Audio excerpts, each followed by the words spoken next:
আমাদের এই পুরানো রাজনীতির যে অসুস্থ চরিত্র এই হাদির ঘটনায় আমরা সেইটি আবার নতুন করে দেখতে পেলাম। যে বলে যে আপনার কয়লা ধুলে ময়লা যায় না, তো আমাদের এই যে রাজনীতির যে সংস্কৃতির পরিবর্তন হয় নাই, বা যারা আগামীর বাংলাদেশ বিনির্মাণ করতে চায়, রাজনীতি করতে চায়, তারা যে পুরানো অসুস্থ মগজ নিয়ে যে রাজনীতি করছে, অসুস্থ চিন্তা নিয়ে যে রাজনীতি করছে, সেটা একটা বড় ধরনের বহিঃপ্রকাশ আমরা দেখতে পেলাম। এবং আপনি যেটা বলছেন এটা ঠিক, যে আমি ছাত্র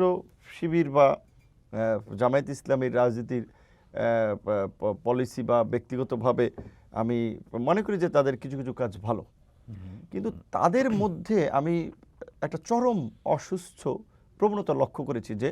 ভিন্ন মতকে ন্যূনতম সহ্য করতে চায় না। সোশ্যাল মিডিয়ায় দেখবেন যে গালিগালাজ করার তালিকায় এই প্রোফাইলে গেলে দেখবেন যে জামাত শিবিরের কর্মী সমর্থক এবং অন্যান্য ইসলামিক দলের কিছু কর্মী সমর্থকরা আছে।